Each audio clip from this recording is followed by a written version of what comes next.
It's all right here, it's safe and warm. It's okay to feel good. That's the way it should be. Everything we have is fresh and new. I will open myself up to you like a rose, like a rose.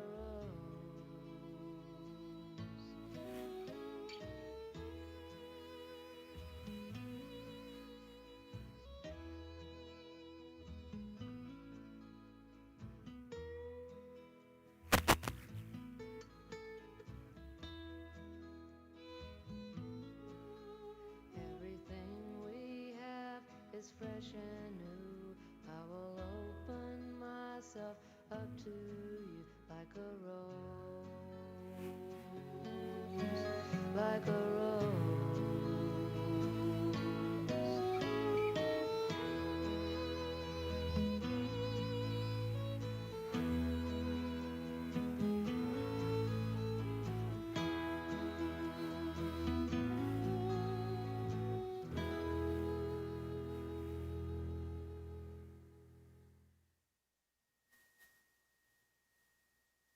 Bullshit repeats itself.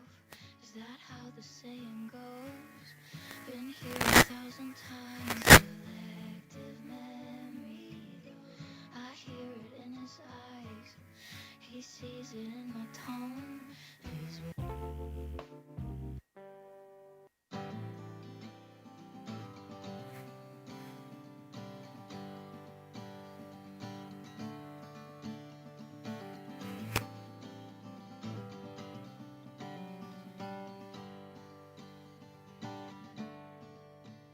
You're like sleep, take what I can get. But I've gotta make some sense of this, so hear the fuck I said. At 3 a.m.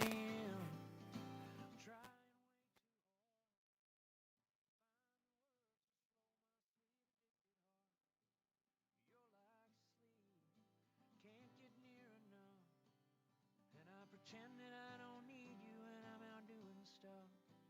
Went so deep, lucky.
It was good while it lasted. With your head on my shoulder, my soldiers retreated. It was good while it lasted. A mattress on the palace floor and a light I'd never seen before, and I couldn't get past it. And for a little while this afternoon, I dreamed that I was in your room, and it was good while it lasted. Baby, let me learn from you how you get that shade of blue. What's it like from where you stand? Let me hold your steady hand. And all that I wanted was all that I had.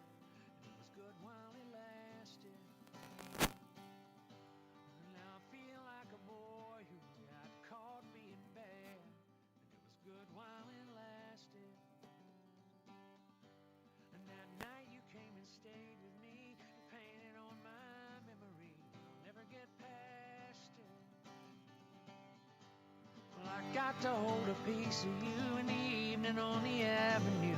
It was good while it lasted.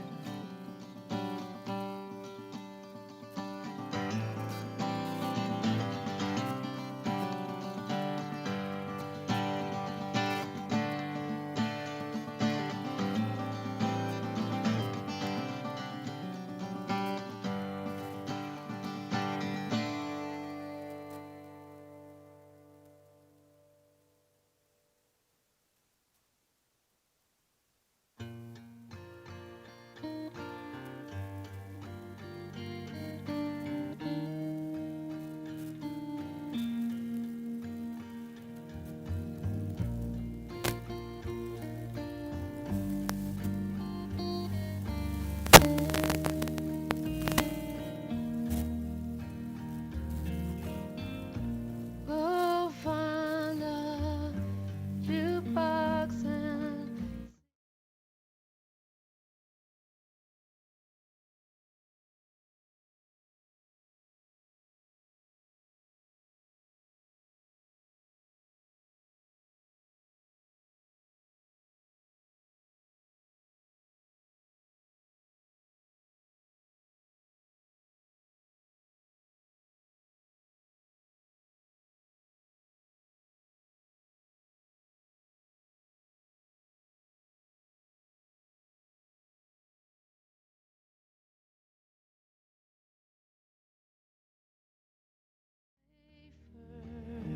first. Blue is the color of night when the red sun disappears from the sky.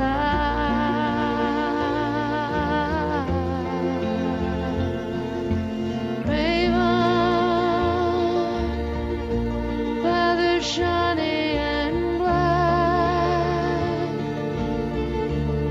a touch of blue glistening down her back.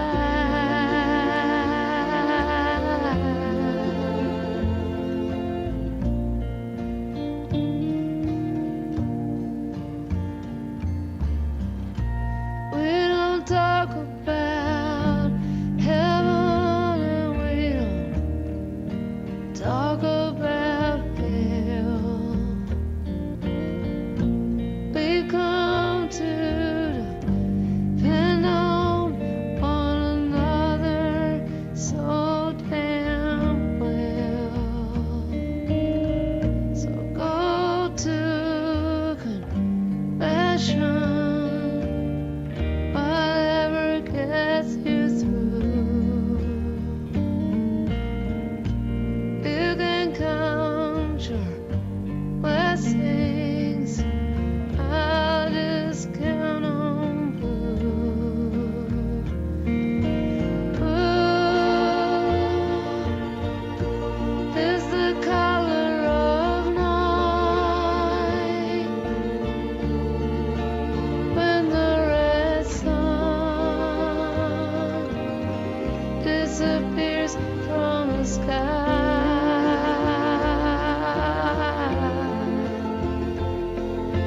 Raven,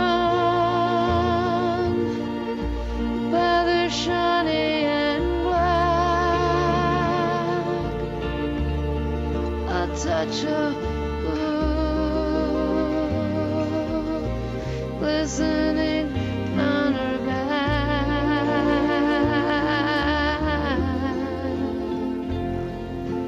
Blue.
making sculptures.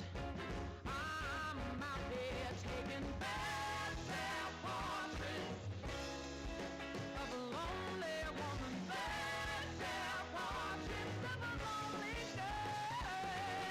Bad self-portraits of a lonely woman. Testing 1, 2, 3. This is a test for the live stream. This is an audio test for the live stream. Testing 1, 2, 3.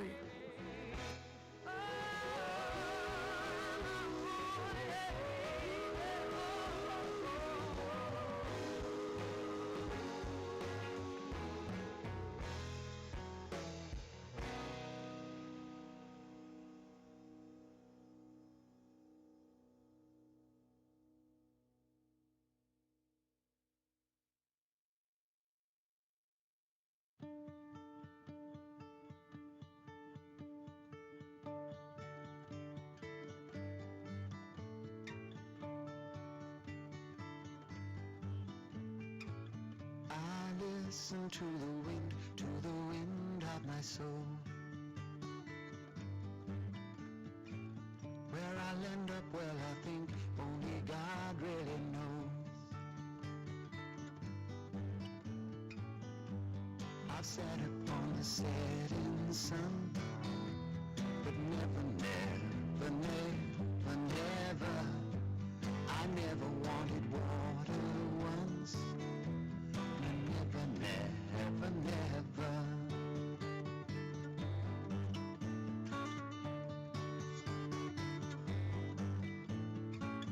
I listen to my words, but they fall far below. I let my music take me where my heart wants to go. I'll swim upon the devil's lake, but never, never, never, never, I'll never make the same mistake. No, never, never, never.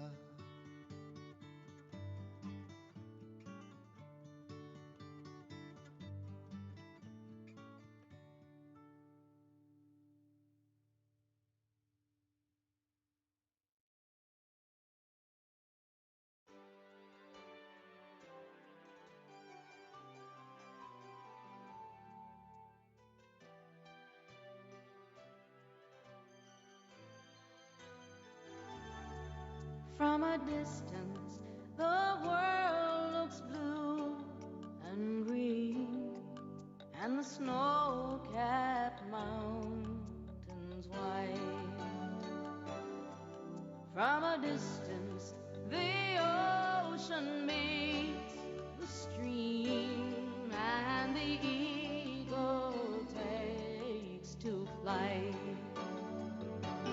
From a distance, there is harmony, and it echoes through the land. It's the voice of hope, it's the voice of peace, it's the voice of every man.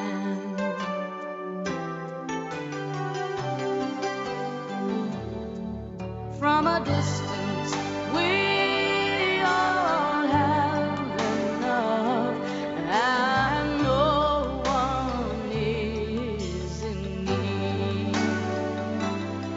And there are no guns, no bombs, and no disease, no hungry mouths to feed. From a distance, we are instruments marching in a common land, playing songs of hope, playing songs of peace. They're the songs of every man. God is watching us, God is watching us, God is watching us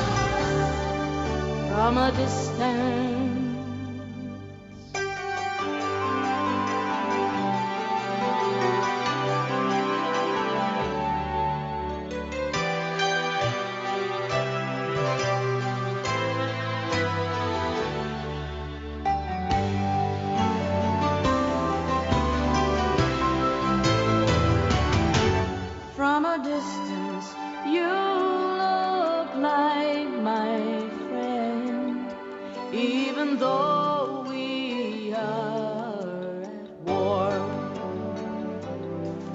From a distance, I just cannot comprehend what all this fighting is for. From a distance, there is harmony, and it echoes through the land.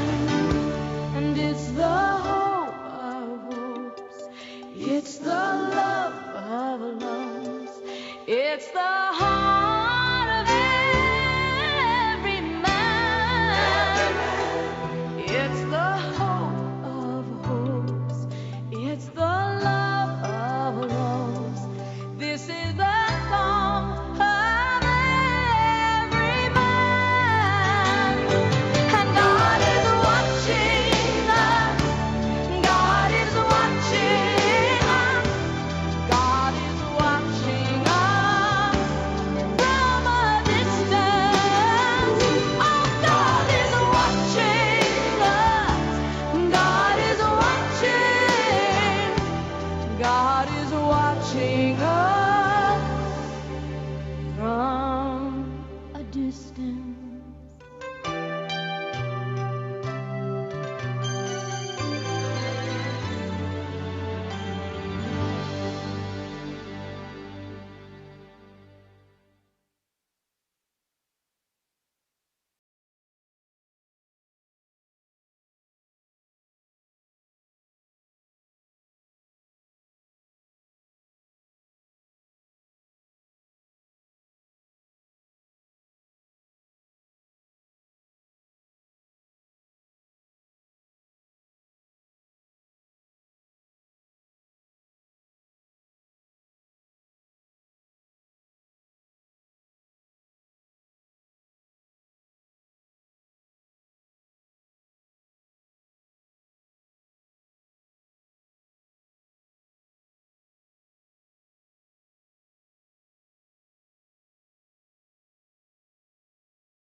ciel bleu sur nous peut s'effondrer et la terre peut bien s'écrouler.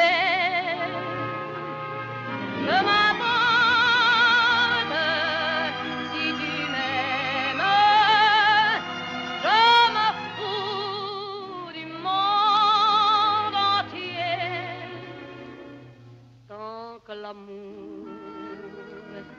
inondera mes matins, tant que mon corps frémira sous tes mains. Que m'apportent les problèmes, mon amour, puisque tu m'aimes.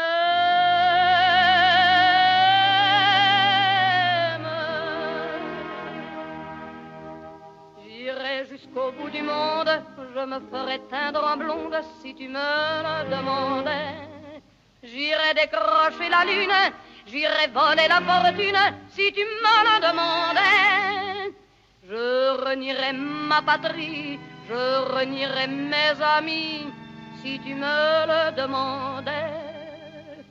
On peut bien rire de moi, je ferai n'importe quoi si tu me le demandais. Si un jour la vie t'arrache à moi, si tu meurs, que tu sois loin de moi, que m'importe si tu m'aimes, car moi je mourrai aussi. Nous aurons pour nous l'éternité dans le bleu de toute l'immensité, dans le ciel, plus de problèmes, mon amour, crois-tu qu'on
Georgia,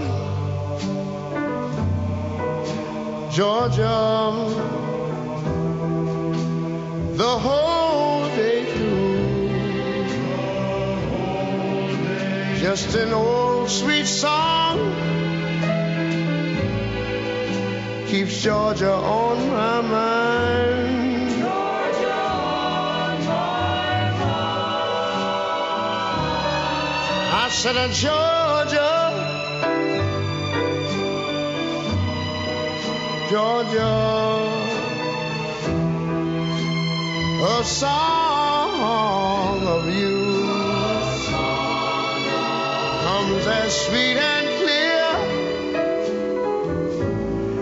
as moonlight through the pines.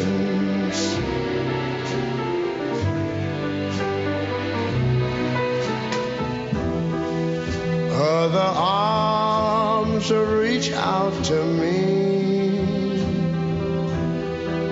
other eyes smile tenderly. Still in the peaceful dreams I see, the road leads back to you. I said, Georgia, oh Georgia, no peace I find, just an old sweet song keeps Georgia on my mind. Georgia on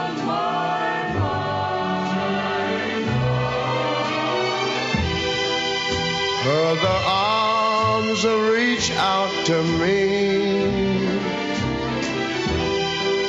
Other eyes smile tenderly. Still in peaceful dreams I see the road leads back to you.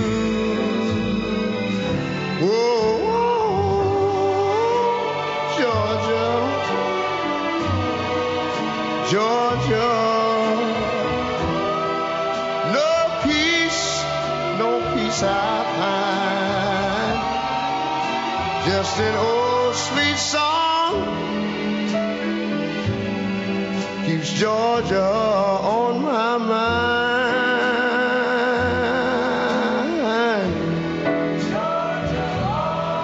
I said just an old sweet song keeps Georgia on my mind.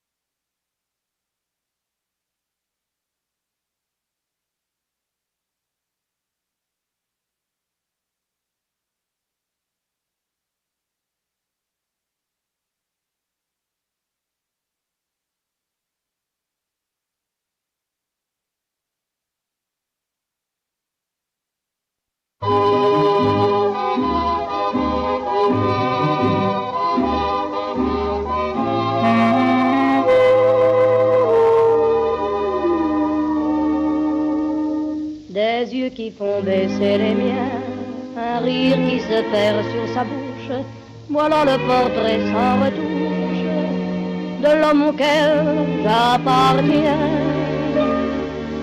Quand il me prend dans ses bras, qu'il me parle tout bas, je vois la vie en rose.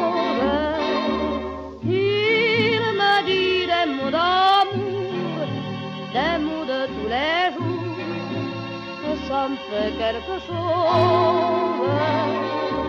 Il est entré dans mon cœur une part de bonheur dont je connais la cause. C'est lui pour moi, moi pour lui dans la vie. Il me l'a dit, l'a juré pour la vie.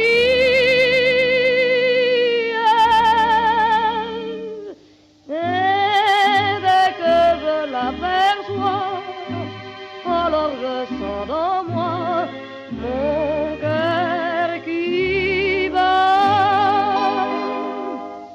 Des nuits d'amour à plus finir, un grand bonheur qui prend sa place, des ennuis, des chagrins s'effacent, heureux, heureux, en mourir. Quand il me prend dans ses bras, il me parle tout bas, je vois la vie en rose. Il me dit des mots d'amour, des mots de tous les jours, et ça me fait quelque chose. Il est entré dans mon cœur une part de bonheur dont je connais la cause. C'est toi pour moi, moi pour toi dans la vie. Tu me l'as dit, m'as juré pour la vie.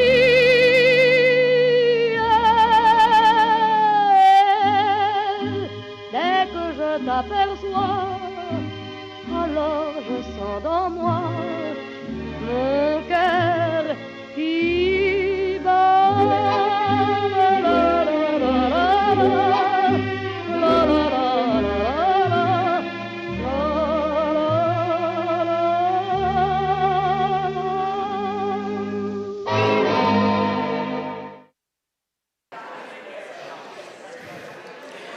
Would everybody please silence your phones?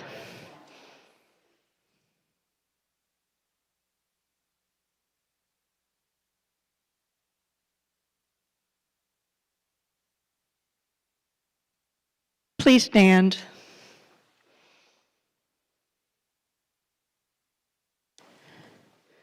Stop all the clocks. Cut off the telephone. Prevent the dog from barking with a juicy bone. Silence the pianos, and with muffled drum, bring out the coffin. Let the mourners come. Let airplanes circle, moaning overhead, scribbling on the sky the message, he is dead. Put crepe bows around the white necks of the public doves. Let the traffic policemen wear black cotton gloves. He was my north, my south, my east and west, my working week and my Sunday rest, my noon, my midnight, my talk, my song. I thought that love would last forever. I was wrong. The stars are not wanted now. Put out every one. Pack up the moon and dismantle the sun. Pour away the ocean and sweep up the wood, for nothing now can ever come to any good.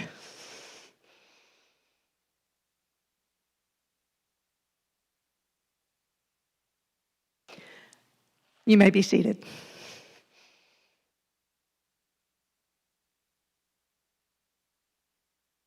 Welcome, everyone, and thank you for being here to celebrate the life of Charles Forbess, better known as CB to us. And for those of us who've had the privilege of knowing him, being on the receiving end of his incredibly sharp wit, his deep love, and that famous caustic and honest sense of humor, you always knew where you stood with CB. There wasn't a question. This is not a service, this is a party. This is a celebration of a life lived exactly on his own terms, filled with art, adventure, and honesty and love for Kevin and the life they built together. And so we want to celebrate that today. He was a man who could discuss the nuances of art, theater, anything, and then 1 second later, he would be telling you the most irreverent story that was fabulous, and you loved hearing it because CB could just say whatever he wanted and made you love it. He filled our lives with beauty, commitment, and with an unbelievable amount of fun. And while we're sad today, he would absolutely insist that we share stories about him, that we celebrate him, that we lift up Kevin in this. I know he's happy we're all here today. And I just want to do that. That's my formal part. But I had the incredible honor of seeing CB on Sunday before he passed away. And we were able to talk through what he wanted this to look like. So what you see here are his choices. We made it happen. But these are his choices. I said, what kind of flower do you want? I go, roses? He goes, I hate roses. Hate them. And then he goes, I want one of these, they're white. So we got to looking at pictures of flowers. Now understand, he's got oxygen on. He's already told me he knows he's going to die, and he's okay with it. And he's telling me what he wants because we're going to have the day that he wants to have. And so I'm so glad we were able to do that. So he wanted one calla lily, nothing else. And so that is what that is. And I got so lucky. I found one that had been imported from New Zealand on Thursday. So this is a calla lily from down under. Anyway, I was very happy to find it in Rice University area. But he specifically wanted this day to represent what he felt and the fact that he was okay with what was happening. And that he picked the songs, he picked everything. So he even picked the cake. We jokingly, he said, I want a white cake. And so I jokingly said, oh, a white cake for a white boy from the valley? And he just laughed up a storm. We had such a good time that last day, and I felt so lucky that we had that time, Kevin. Thank you for finding us in the hospital. Thank you for getting us to the room. It was very, very special. So another thing he told me about was Scott. The one thing he really wanted was this poem that Scott had written him. And Scott, he talked about you like you are his son. He loved you intensely, and that poem made him so very happy. And so I hope that you will all understand when you hear it, the love that they shared. And with that, enough said. Scott Maylor, who's going to come up and read the poem.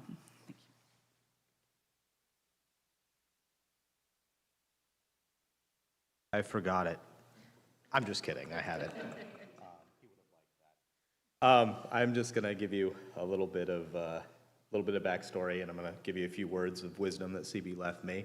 We had many lunches together, many times together, and in many ways, we went to the doctor, and I was taking him to some appointments that he was going through for the last couple of years.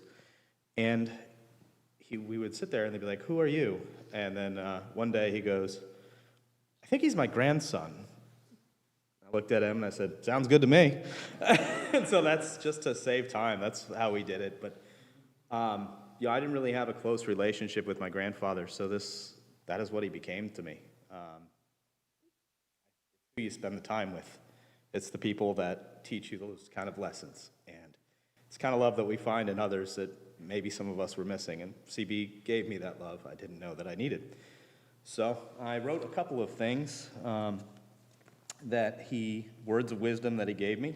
I think everyone here can kind of agree with this, He liked to kind of dance with words and keep his stories and his secrets in his pockets, and he'd just kind of throw them at you and see how you all responded. So you all probably caught a story or two that no one else knows about CB. So he's left a gift for y'all to share with each other. So don't think everyone has heard the same stories, because I guarantee you have not. So these are some of the words of wisdom that he gave me. When I first moved down to Houston, I didn't know many people. Actually, I knew no one. I came down here for a job, and I met him at Oasis. It's the same place I met my lovely wife and Kevin and so many of you in this room, and it became like a second family to me. But on those lunches, I would ask him some simple questions, and I know these kind of sound simple and stupid, but I just asked him. I said, for CB on friendship, I said, CB, how do you make real friends? He said, friends need to be cultivated like a flower. They need water, fertilizer, and the sun. Make time for them. If they don't respond, F them. Pretty good advice. I think he was right on that. CB on suffering. Suffering doesn't make you stronger. It makes you softer. It makes you more flexible. You won't ever know what choices to make, but you'll learn the ways to respond to your own feelings. You don't have to take the first emotional response. Through suffering, you can gain a pause. You have space for yourself in your feelings. On feelings. I have learned to add a qualifier to all of my emotions. This is how I feel today. CB on work. Do you get angry and frustrated at work? Because where in your job description are they paying you for that? CB on being present. Do you know how busy most people are? It's called being present. It's a blessing. To learn to be present is a blessing. To shut out thoughts and be where you're at. On his advice for marriage. Loving someone without liking them is incomplete love. The core of loving a person is you have to like them. The feeling of love is transitory. It kind of comes and goes as it pleases. But all good relationships at their core have two people who really like each other. And I know Kevin and CB were best friends. On behavior, whether I have good or bad behavior, I can always find a way to self-justify it.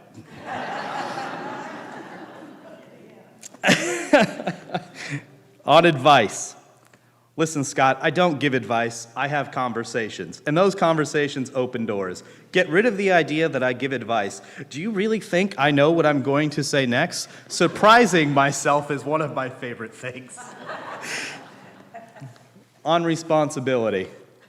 We all have a child's brain. Just admit it. We all have to learn responsibility, and it will suck.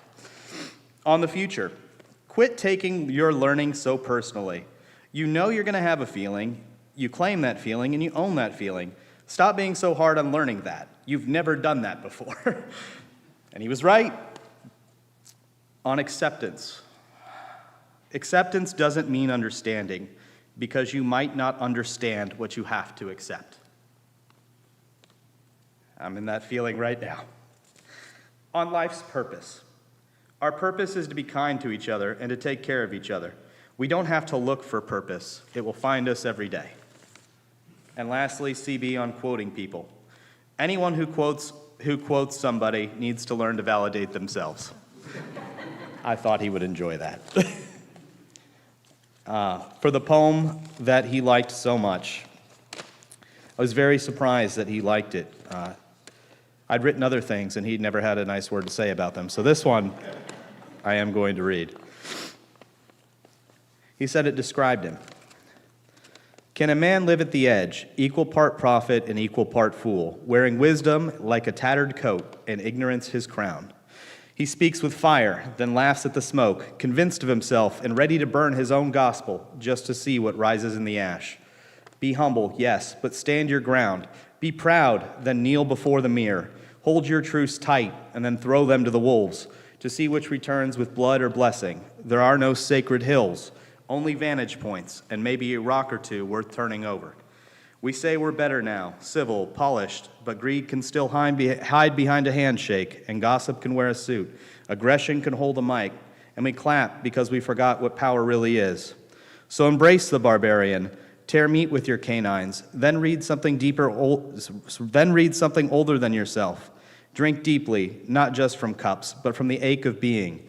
Be yin, be yang, be shapeless water spilling, strong enough to carve stone. Be the glass half empty that could drown sorrows or deliver.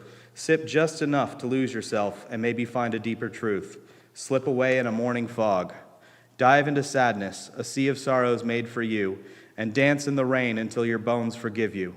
Meditate when bored, run that red light, but stop when the flowers bloom. Roll down the windows, let the wind sting your eyes, and scream.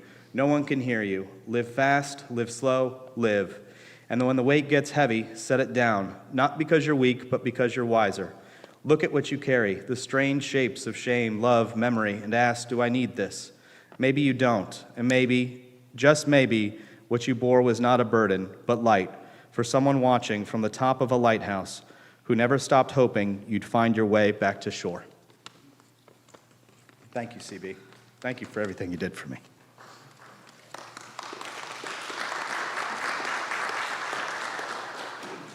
That was beautiful. Thank you.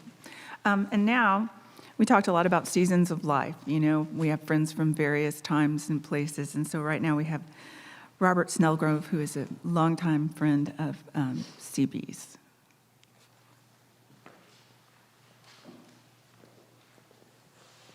Thank you very much. I also want to thank everybody who's here. I know that he would be truly honored that each one of you is here sharing this really special time together. We're here to remember what he was later known as Charles, but many, many of us knew him as just CB.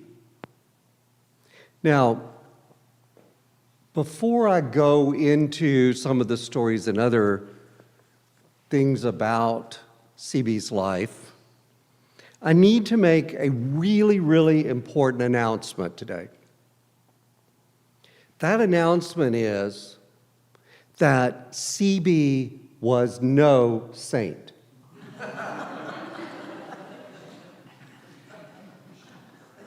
Indeed, I think if I presented him as a saint today, that man would find a way to come back and haunt me every single day for the rest of my life. He would never let me forget that.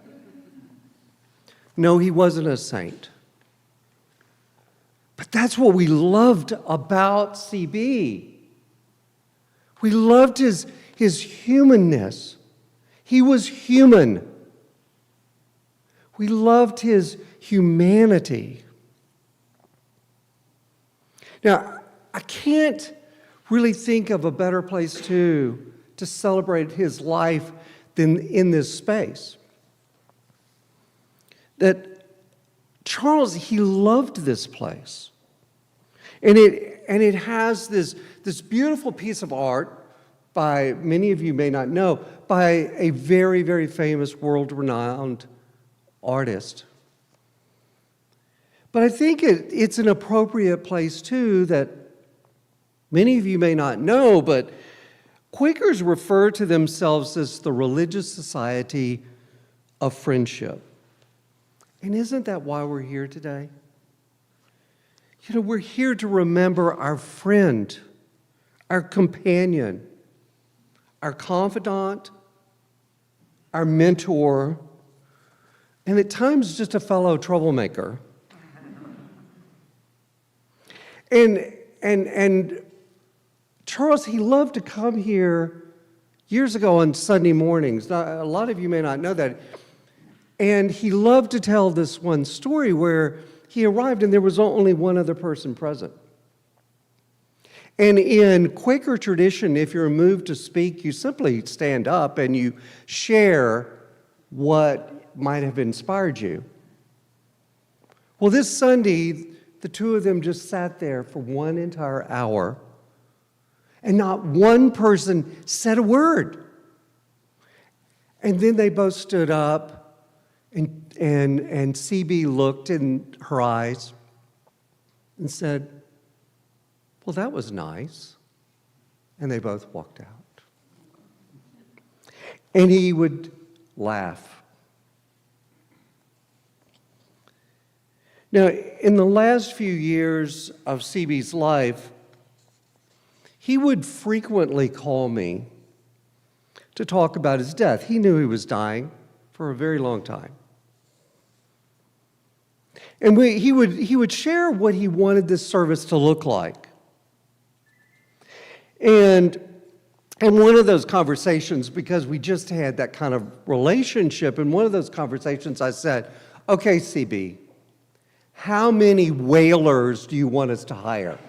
Because I know you want lots and lots of tears, lots of gnashing of teeth." And he laughed, that really contagious laughter of his. And then he said, "No, I want it to be a celebration." And that's why we're here today. We're here to celebrate his life. So one of those words that comes to my mind when I think of Charles is the word passion.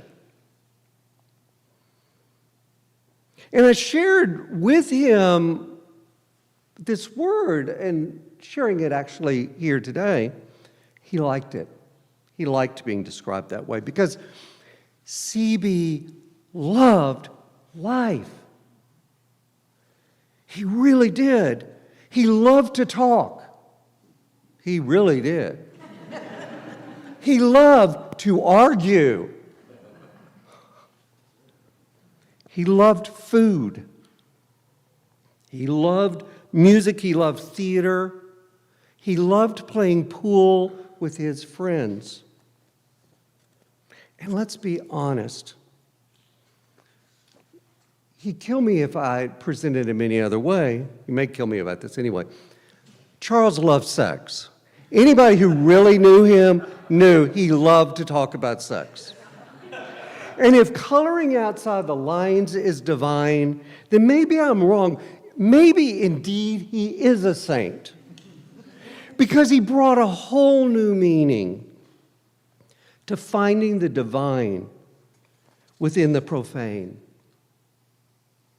And he loved to be outrageous. He liked to shock people, actually. Some of you may know this detail about CB, some of you may not.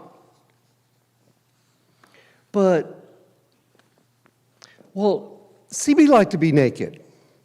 Not a little bit, a lot. And at one level, I think it was a way that he was grounding himself. A way that he was connecting back to nature, to being himself, connecting with earth. Earth.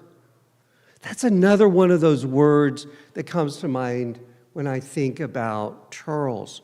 Because Charles, he was earthy.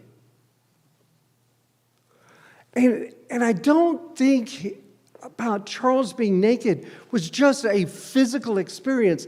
He did like the feeling, the physical feeling of that. But he simply was naked. There was absolutely no pretense about CB. What you see is what you're going to get, if you want it or not. And at times, he could be blunt. And I'll share with you, at times, it stung, it hurt. But that's one of the reasons we loved CB. We never had to wonder about what he thought. He would tell us. Another one of those words that comes to mind when I think about CB is teacher. That's how he was trained. But as I shared with you earlier, he was passionate. And that passion was contagious. You know, he was the original Pied Piper. He really was.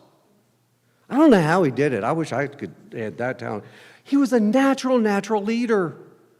And he knew how to motivate people. And he knew how to bring people together. And he used that skill to make a real difference in this city. Charles was always curious about death for years, decades. He wanted to talk about death. And so he heard about a group in London called the Death Cafe, and he brought it to Houston. And it just flourished. He became involved in the Heights Democrats. It flourished. It grew by leaps and bounds. And he helped foster the growth of Oasis, a group that was important to him.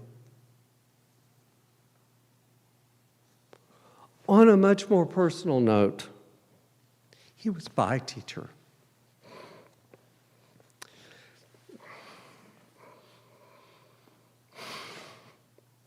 Charles and I met 42 years ago. And I will share with you, personally, I was an effing mess. I was lost in alcoholism. I was in a dysfunctional relationship with a practicing alcoholic. And I had frequent suicidal thoughts. And CB was my guide. I don't think anyone but CB could have guided me through that time in my life. Because under that crusty facade was that heart of gold. So today, I want to publicly acknowledge his gift to me and say, thank you, CB. You brought me back to life. And I'm sure that many of you had similar experiences. Because Charles' as crusty and earthy and at times crude wisdom cast a very, very wide net. And before I finish today, I want to share another story about CB, one that he liked to share with me. Bear with me. It's going to be hard. It's the night he met you, Kevin. He told me when he met Kevin that night, he said, I think I could live with that man for the rest of my life. And he did. Kevin, I never saw CB happier. What I watched Kevin give Charles was what I watched Charles for years long for.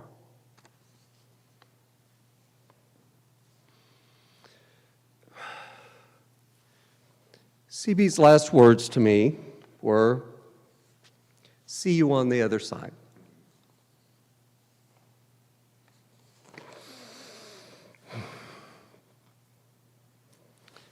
Till later, my friend. I love you.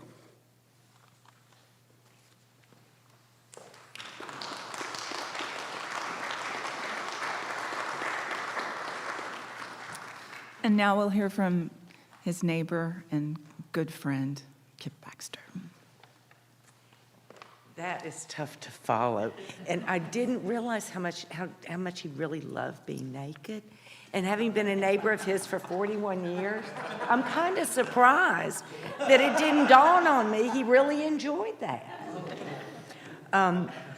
Y'all, it was a blessing to have CB as our neighbor, so many of us here, for more than 40 years. When I first moved to Houston, I was a new kid on the block. CB arrived shortly thereafter in our neighborhood, and from that moment on, a beautiful friendship began. He and my husband, Harry, were always side by side, repairing things, helping others, and taking care of any project the neighborhood needed. And on a side note, we lost Harry 3 years ago, and I could not have gotten through that without CB and Kev. So I was glad that he was still there for me. CB and I shared so many joys, cooking, spirited conversations about politics and sports, and of course, our love of puppy dogs. He embodied everything you hope for in a neighbor: steadfast, cheerful, generous, and always ready with a helping hand or a warm smile. He wasn't as crusty with his neighbors. And more often than not, he showed up with soup for dinner. He was invaluable when I lost Harry, as I said earlier, and was always there for me. And I also want to say how when CB met Kevin, and we got to meet him, and then Kevin moved in, I agree with you. I saw a transformation in CB that was just beautiful. He found a companion to share his life with, to share his loves, his losses, his joys, his puppy dogs. And we were all better for that, because we still have you too, my dear. He taught you well. Our neighborhood will feel his absence, but it is far richer for having him in it. Today, we celebrate not only the man he was, but the countless ways he made our lives better.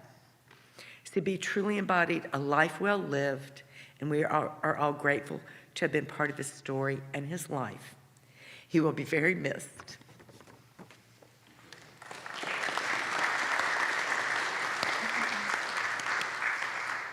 Thank you all for everything you've said and shared with us. And now, Kevin is going to come up and share some words with us. So. Okay. As Robert had alluded to, some people might not understand CB versus Charles. Well, CB stood for Charles Burton. He was born while his father was out of town for work or something, and his mother named him after his father's father and her father, Charles Burton. But when his father got home days later, he had just had another fight with his father. When he went to file the birth certificate, he changed his son's name to Clyde after himself. He explained to Charles' mother, "I'll not have a son named after that SOB." Paraphrasing. His mother eventually shared this with him, and he had always felt that Clyde was wrong. He didn't think he was a Clyde. That's why he came up with CB when he was a teenager, I think it was. And he got it legally changed back to Charles. When I got to know him, I asked him what he liked best, and he said, "Well, you should choose. What do you like best?" And I said, "Well, I always loved the name Charles, and I think somebody should use this name that you went through all the trouble of changing back to." So I introduced him to all of my family as Charles, but he never got out of the habit of introducing himself as CB to new people. So me and my family is Charles. He would often say he didn't like children, except when he did. For example, he once had the idea to throw an Easter egg hunt for our neighbors and friends, little ones, real little ones. He had a blast. He used to love to go all out and decorate the yard for Halloween, and he'd have special treats for the friends and neighbors' kids that we knew.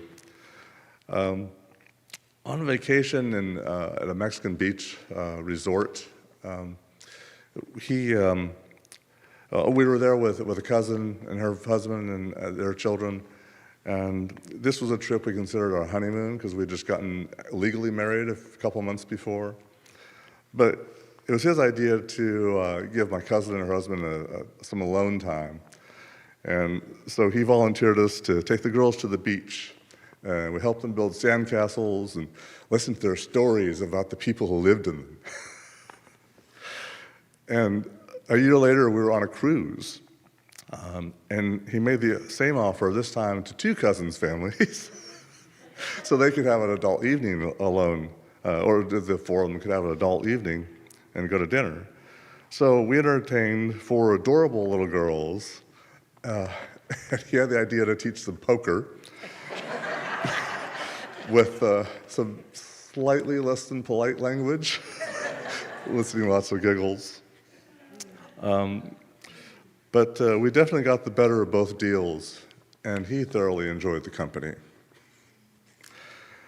Before I met Charles, I used to think that watching sports was just about the most boring thing somebody could do. But then he asked me to attend a football game with him and a friend, University of Houston football game. And if Charles asked me to try something, I was going to do it. He had opened my eyes to many experiences, old movies, theater arts, museums that I invariably came to cherish, too.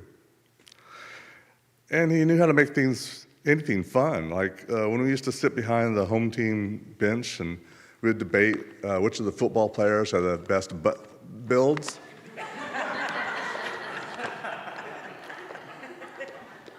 That was the old stadium. The old stadium. But he always knew the players, the coaches, the game. He was so engaging that I soon became hooked on U of H sports too and love it to today. When we first met, Robert had alluded to this. It was a while before he shared that with me. But he finally revealed to me what he felt when he first met me. When I first walked through the door of that friend's house where we met, he said to himself, "That's who I'm going to spend the rest of my life with." I think on some level I may have sensed some feelings already, because by the end of that evening I felt safe with him, like I could share things with him, share anything. But love was something, for me, it was something that came very slowly. It was sort of foreign, like I had to approach it cautiously. I hadn't really had it before.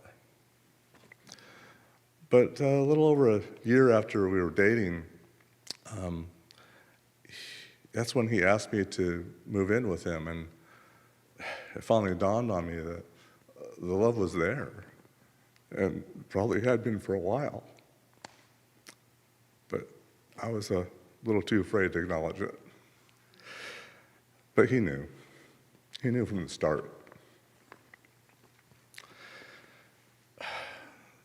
This one's a little hard sometimes, but he had a half-brother, born to his mother out of wedlock. She was made to give up the baby to relatives who resolved, as time went on, to make sure the two brothers would never meet. The farce was such that a family member was instructed to leave the baby on a back stoop and dash off. so that the aunt and uncle who had already agreed to raise the child could find him and could honestly and forevermore say they did not see who left the child. Even when Charles' mother was close to death, the pain of that shame was so ingrained in her that she could not tell him about his half-brother. Even when he asked her if there was anything he needed to know, her response was, "No, dear, there's nothing you need to know."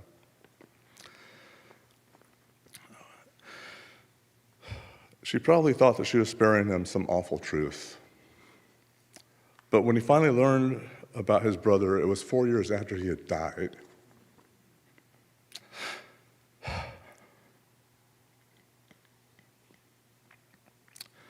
And then his mother's denial to the end was profoundly hurtful, albeit unintentional. I believe he may have found peace and been able to forgive her eventually. He was focused more on getting to know his brother's widow and daughter. Unfortunately, his brother's widow passed not long ago. That's when I recognized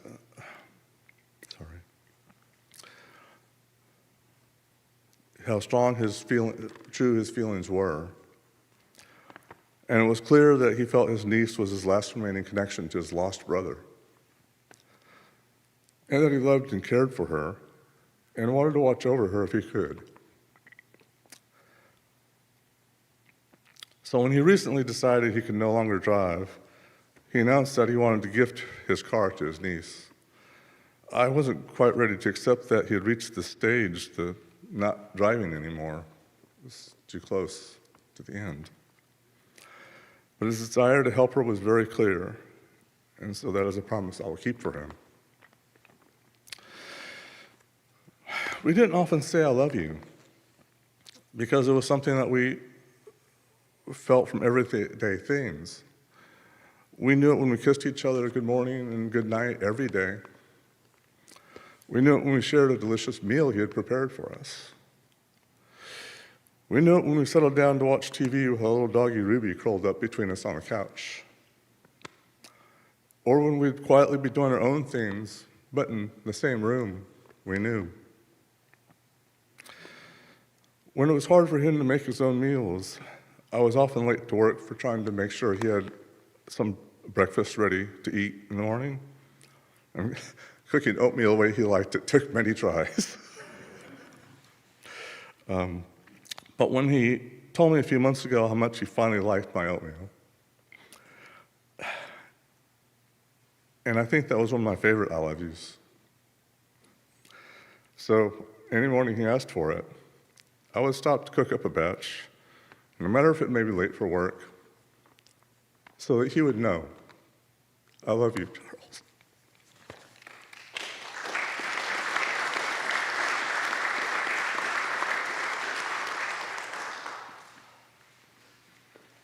We've kind of come to a transitional point in this, and we think about the tapestry that was his life, all these stories we've heard, how beautiful they are. We can continue that as we share with some refreshments. But first we'll have a final poem, and then from that day that we talked in the hospital, he picked the song that you're going to listen to, Cat Stevens' "Morning Has Broken." And we'd like everybody to just sit and reflect and think about the message it has, because we played it in the hospital that last day that I was able to be there. And then once the family gets up and moves in, if you'll follow them into the sunroom for refreshments and visiting with one another, all right? So thank you, CB. It was really fun to be with you.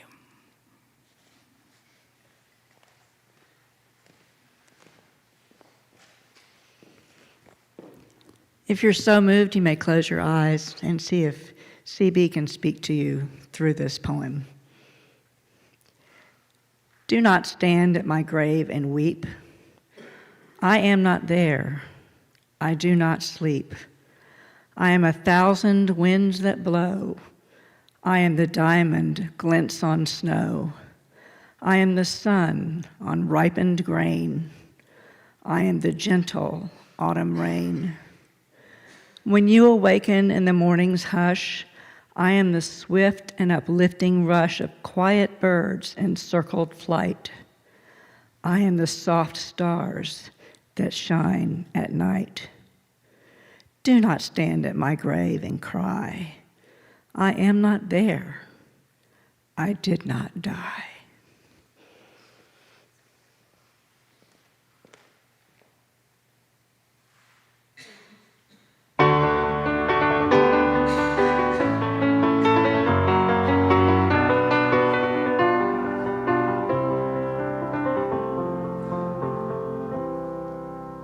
Morning has broken like the first morning. Blackbird has spoken like the first bird.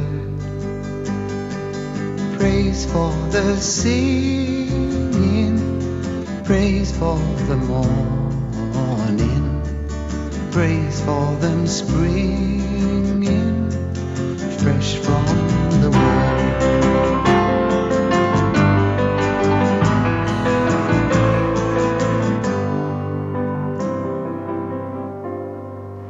Sweet the rain's new fall, sunlit from heaven, like the first dew fall on the first grass. Praise for the sweetness of the wet garden, sprung in completeness where his feet pass.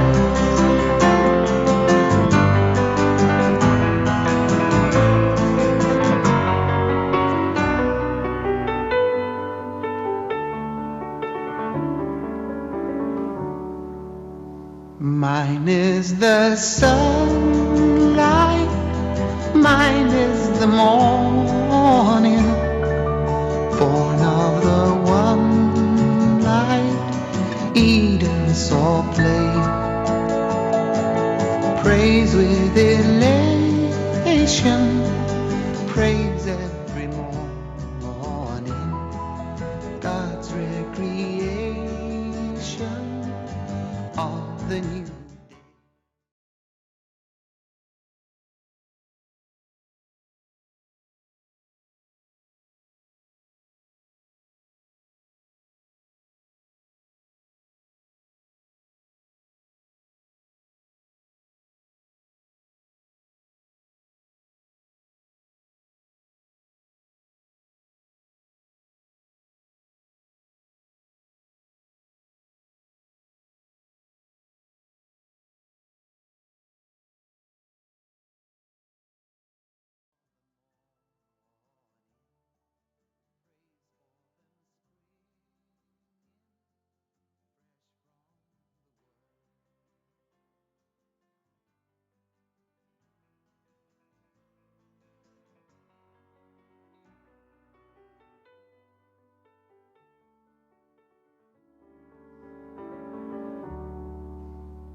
Let's go eat cake.